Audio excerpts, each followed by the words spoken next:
Assalamualaikum warahmatullahi wabarakatuh. Tepangaken nami kula Fiandira Yufanda Azhara saking kelas 6 nomor absen 17. Ten mriki kula badhe stand up komedi, monggo mirsani. Sekolah iku unik, saben kelas mesti ana tipe murid. Kesiji, si pinter. Nilaine iku mesti 90 mendhuwur. Lek ulangan dheweke iku mesti ngomong, "Aduh, angel banget yo." Lah, awak dhewe sing nilai 45 langsung ngerasa, "Oh, dadi aku iki apa?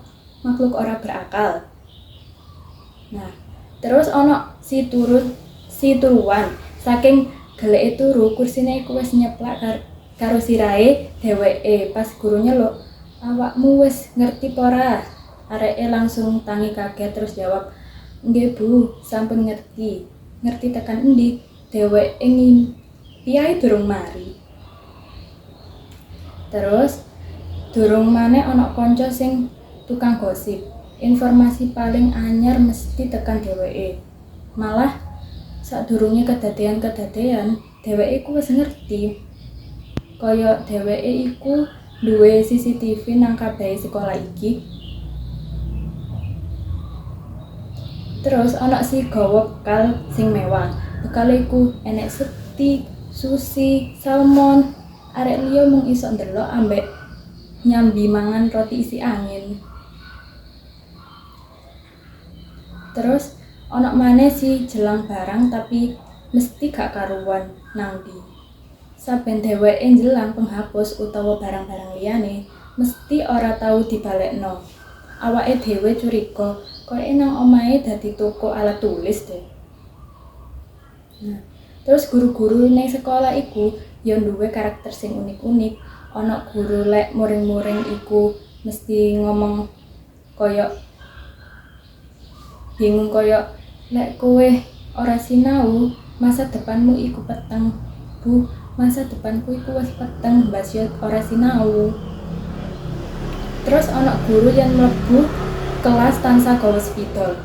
Nanging herane wonge iku ora tau nulis. Terus yo lek ngomong duwawa pol sampe awake dhewe ku lali sing diajarno gurune iku apa. Terus lan kang mesti ana guru matematika sing ngomong koyo ngene. "Iki gampang iki, Rek."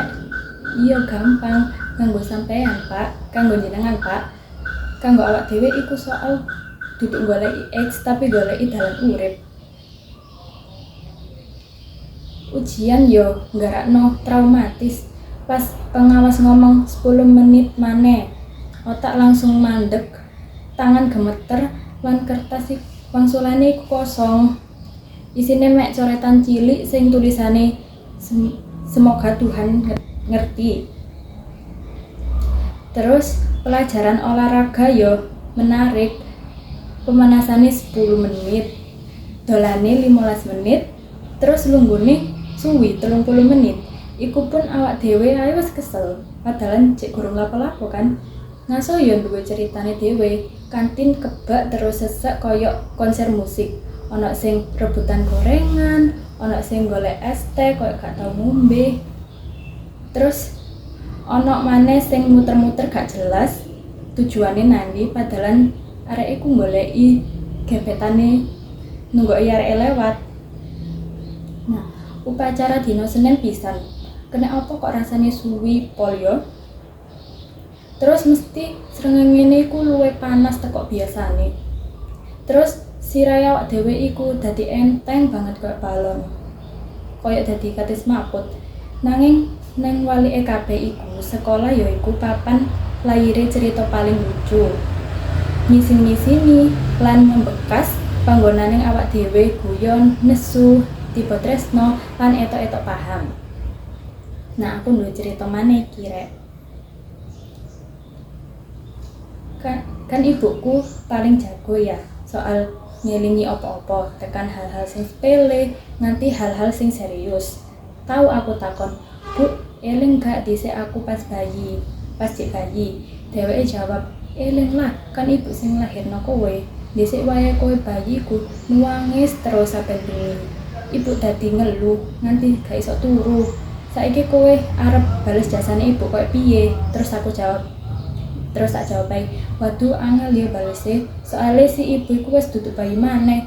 Aku baru malah dijewet karo ibuku. Padahal bener kan ya. Nah, terus anak maneh kira. Sik. Urip iku aneh ya. Kadang awake dhewe iku ketokane nyantai ae. Terus malah kepikiran, aku sebenarnya urip iku kanggo apa ya? Terus pas buka HP ndelok saldo, iya, lah kok aku arep-arep ngarep-ngarep ya. Terus lan paling lucu tekan urip iku, kabeh wong iku balapan kanggo sukses, kanggo dadi sukses. Saiki nang Instagram ae wong padha posting panganan sing enak, sing mewah-mewah, padahal bariku ngombe banyu 3 gelas cek wareg.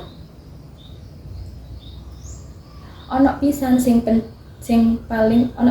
posting liburan guyune ceria banget.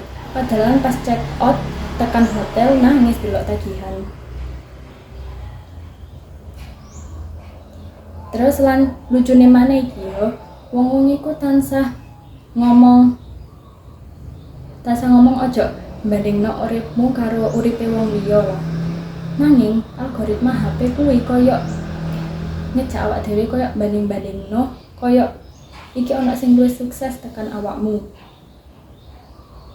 Nah, terus nanging urip sing paling penting iku, sing paling lucu iku pas awak dhewe sadar siji hal sing paling penting. Saben wong iku etok-etok ngerti apa kang dheweke kabeh tindakake. Padahal nang jero atine iku padha ngomong, aku sebenarnya ora ngerti apa kang kedadean, tapi ya wis lah dilakoni ae ya kan. Matur suwun sampun mirsani. Assalamualaikum warahmatullahi wabarakatuh.